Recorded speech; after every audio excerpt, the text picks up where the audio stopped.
Alright guys, today I'm working on a Toyota pickup, and this thing doesn't have AC or power steering, and with the aftermarket wheels that I bought it with, which will be switched out eventually, but these are like 17s, and it's like a, what is it, 225 45 17.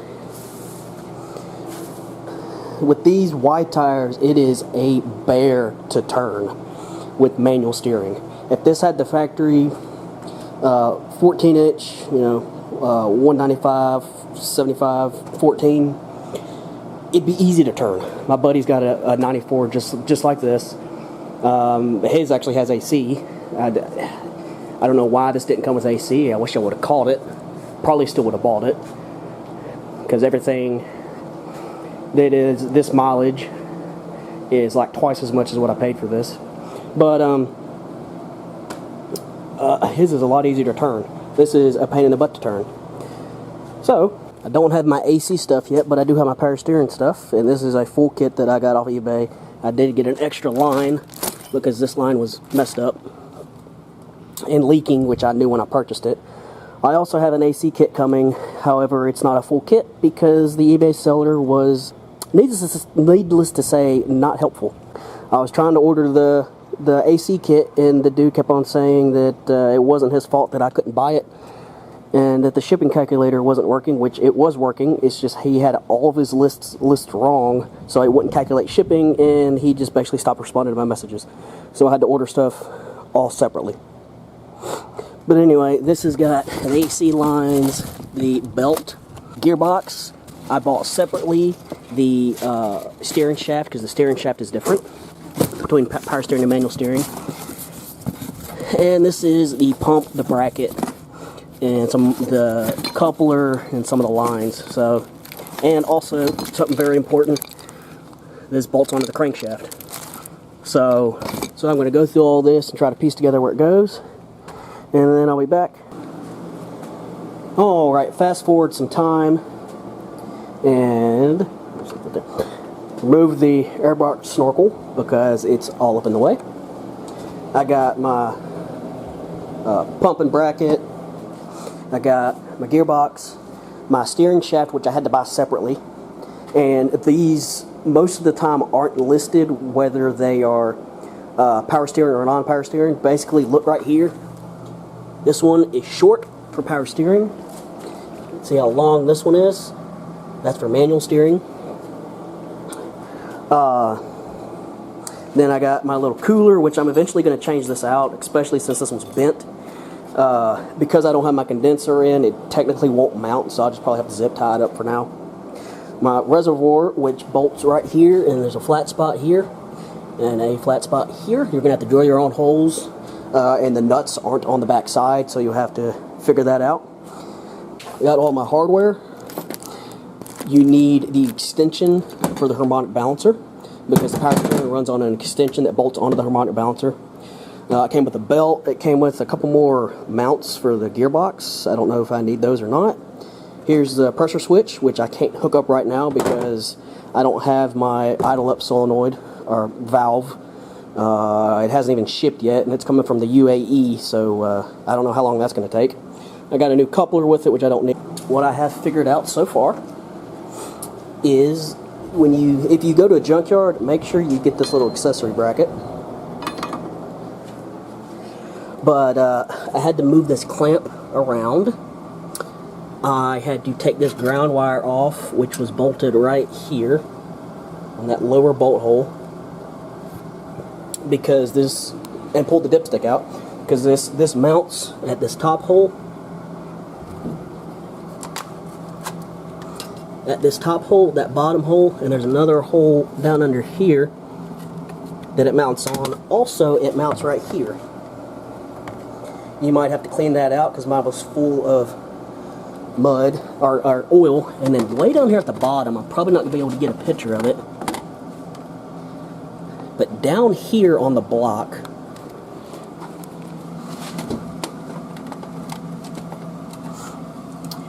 right here, right there, there's a bolt hole right there. that's where this mount goes, right here, and it goes like this. And it also goes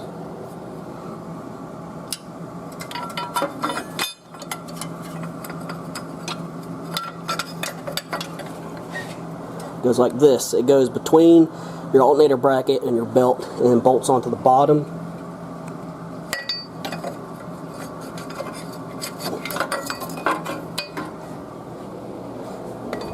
And then also bolts right here and right here on the bottom of the compressor mount. So I'm going to go ahead and get that stuff mounted. And then I'll probably go to the bottom and mount my harmonic balancer wheel. And I want to go ahead and get that stuff mounted, and then I'll start tackling the steering shaft and the gearbox. So I'm going to go ahead and get this mounted, and then I'll come back and kind of show you how it went. Alright, fast forward a little bit of time, and I got the bracket on. That bolt hole there, I had to go through and clean it out. And also the bolt hole that I showed you down here, which you're not going to be able to see anymore, but the one down here for this support bracket. This support bracket that goes down right there. That bolt hole was pretty difficult for me to clean out. I ended up just spacing out the bolt so I could at least get it tight. I'm going to have to get a thread chaser so I can finish cleaning that bolt out. But I got all of the bolts in here. There's a bolt there, and then bolt up here. Hold all that bracket in. And there's also a pass-through in the bracket for the dipstick, so you have to take the dipstick out to install it. And I reinstalled that ground cable on that bottom bolt, how it was on the factory, and it fits just fine. Now, the pump mounts with a bolt here. There's a short bolt here, and here, and there's a long bolt here. Because as you see, there's a spacer. So when you tighten this support bracket, like that I have right here, you have to make sure these holes are lined up because there's not originally a bolt here. When I took the compressor off, there was a bolt here, and here. There's a new bolt that goes here once you have it in and with the mount. You can see right here, there's a bolt here and a bolt here for the front bracket, and then originally there's a bolt here. That's how my pump came. And then there's a bolt hole here that mounts now that I have everything on. So the long bolt goes down here on the bottom because it goes through a double thick bracket, or a single bracket with a big spacer on it. And then all the other bolts are the same. So I'm going to go ahead and get this mounted. Somebody put the wrong fluid in this. These pumps are supposed to have ATF, Dextron 3 or lower is what it's supposed to have. So somebody put standard power steering fluid in it, which is probably why the line's degraded. That line over there is the one that has to be replaced. So anyway, I'm going to go ahead and get the pump mounted. Once I get the pump mounted, pretty much everything up here is, well, I'm probably going to get the pump mounted and mount the reservoir and then work on the steering shaft. As long as the thunderstorm doesn't come through and I have to hunker down because there's some tornadoes coming through with the storm. Anyway, I'll be back. Alright, I got my 3 holes drilled in the fender, and all I did is there's a flat spot right here, a rectangular flat spot right here, and then a flat spot right here. Just took this, lined it up. I did this top hole first, then I did that hole, and then I did that hole, and the bolts that hold down the reservoir, or it's probably not going to focus.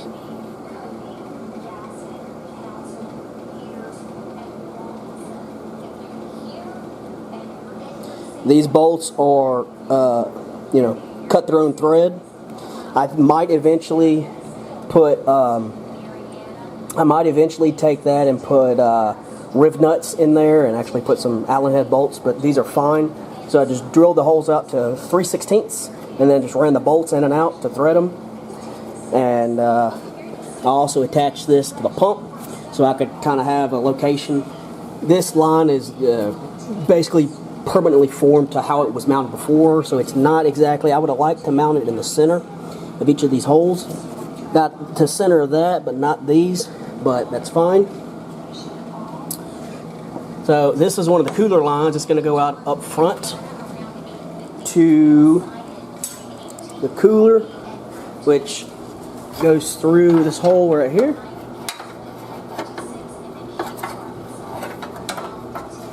And then it's supposed to mount, I think, to the condenser, which I don't have a condenser yet, so I'll just, you know, tape it and put something right here to keep it from rubbing.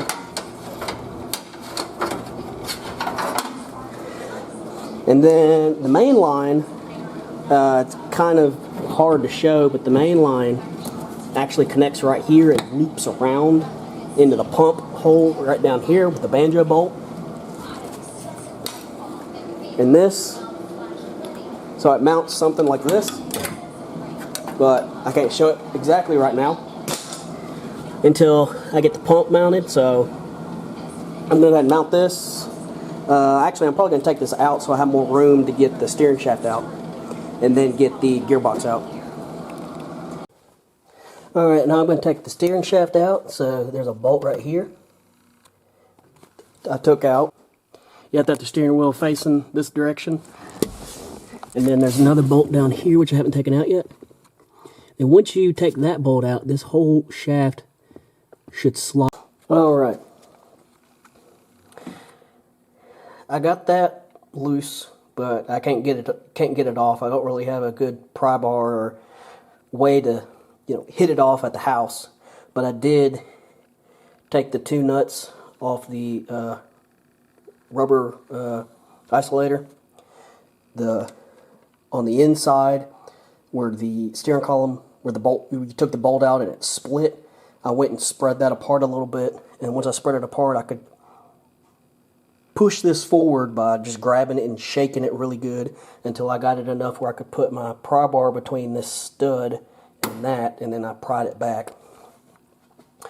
And so I'm just going to take the gearbox out the way it is, which there's a bolt and a nut right here. There's a bolt and a nut on the other side.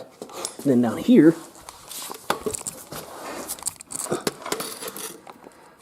underneath this flat, there's the two other bolts. So I'm going to go ahead and take those loose, and then I'm going to take the tie rod off. So I'm going to take the cotter pin out and take the tie rod off, pop the tie rod down, and then take the gearbox loose. Alright, here it is. Here's the manual pump.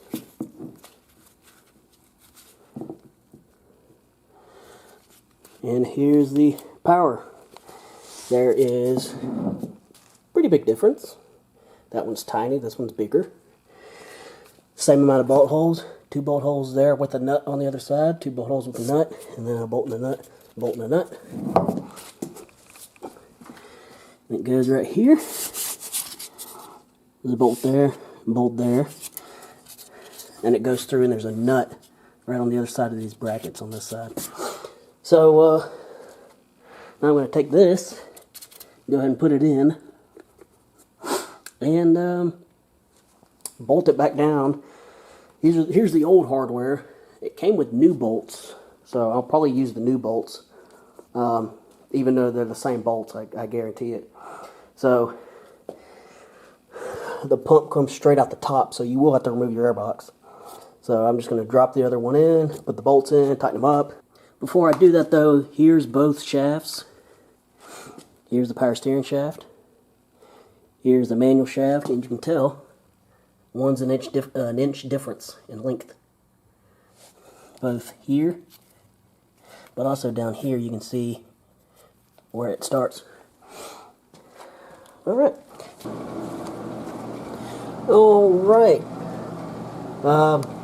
Forget exactly where I left off. I think I showed you all the comparisons between the boxes, but here's the new box in and bolted down. if you remember, that shaft that I ordered had this piece on here. I think this is a four-wheel drive coupler, because the four-wheel drive is different, and I think this is for the four-wheel drive. So I had to disassemble this, take this off, and then use my old coupler. But I had to use the old coupler. It was a pain in the butt to get the old coupler off. I ended up having to use one of my tie rod pullers for my suspension set to pull it off the old box. But with this being like a four-wheel drive steering shaft, though, this piece is bigger. Like the gap between here is bigger. It shouldn't be that big of a deal. There's just a bigger gap right here. So it might wear out this bushing quicker, and the only thing that means is that I'm going to have to be on the lookout for like a two-wheel drive shaft. Either that, or I'm going to have to get a different coupler, something. But so I got the gearbox in, got the gearbox tight, got the tie rod back attached to the piece. I got the bolt right here just kind of sitting in there. I'm fixing to tighten that up. I'm also going to tighten the one up on the inside. But basically, another part thing was kind of, as I said, I kind of took this apart and pried this up to get this out. To get it in, it's kind of finicky to get the new shaft in. First of all, I cleaned up all the splines that were on the shaft that was going to go on this U-joint on the inside. Made it a heck of a lot easier. That way I can pretty much push this thing in and out freely, which helped a lot on the install. So I'm going to tighten that up, and then tighten up that one at the bottom, and then I'll start attaching my hoses. Alrighty, fast forwarded a little bit more, went ahead and got all the hoses. This bracket, this is the new hose because that hose is leaking. This bracket is the old bracket. I just pried it off with a screwdriver and then took the rubber O-ring or rubber isolators and then crimped it back on the hose. I didn't feel like using these aftermarket ones because there's two separate ones, and I just didn't feel like using them. And then this is from the old hose too. It's kind of loose, but this one's from the old hose. This one actually unbolts, so I just went ahead and unbolted this one.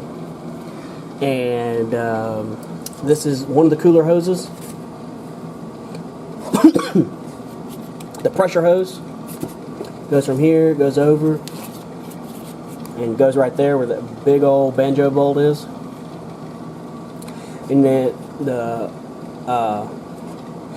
cooler line goes from here, goes up to here to this. I'm eventually going to get like a stacked cooler for that, but I need to get the front end fixed, get the condenser actually in there, and figure out where I can put it. And then it comes back through here and then goes up into the reservoir, and the main hose from the reservoir goes down to the pump, which I still got to tighten that. And the last thing I have to do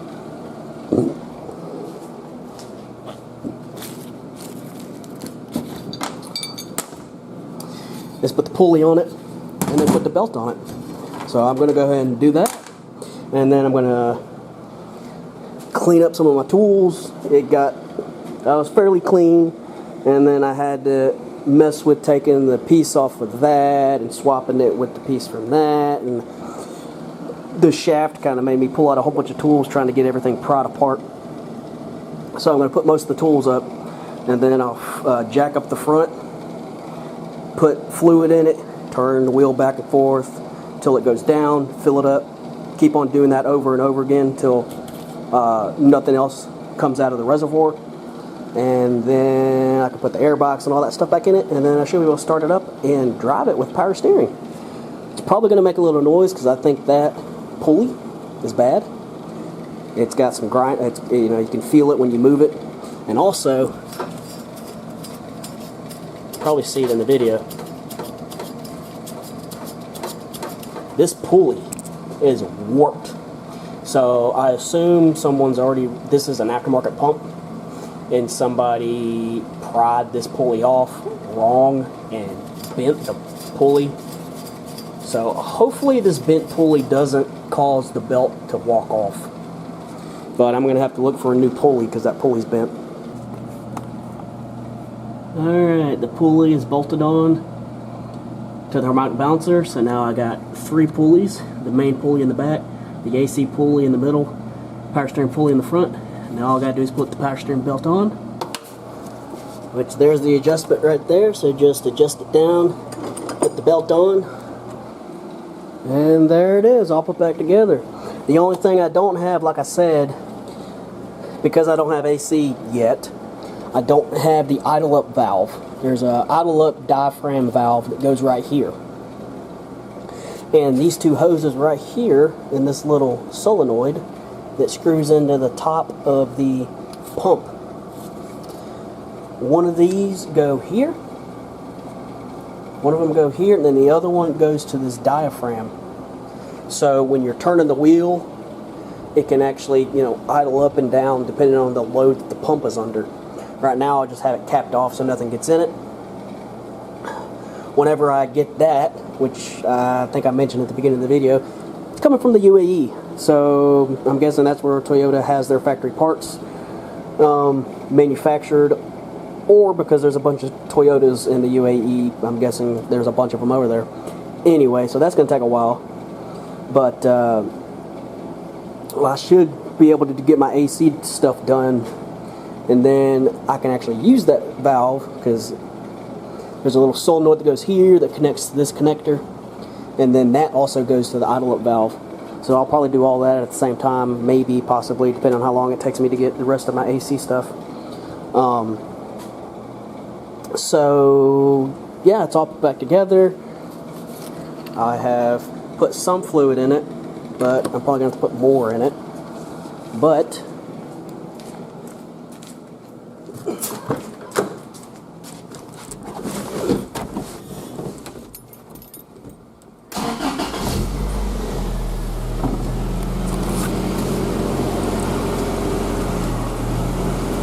oh, that is so much easier to move the wheel. I could not do this with, I would have to be getting in here manhandling it with 2 hands while I was not moving to get this thing to turn.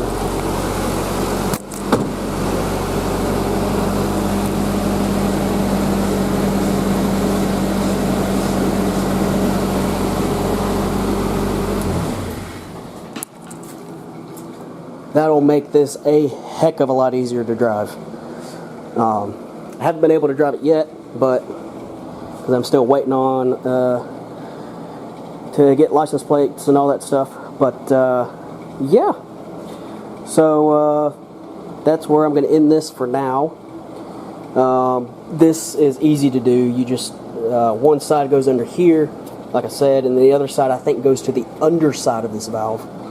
But anyway, that's how to add power steering to your 89 to 95 Toyota pickup. 4Runners are fairly similar with the 22RE. Four-wheel drive is fairly similar too. It's just the gearbox is different and the shaft is different. At least the end of the shaft. So yeah, I'm going to put all my tools up, take it on down the road, and enjoy for a little 1:30 a.m. test drive. And yeah, I'll talk to you later.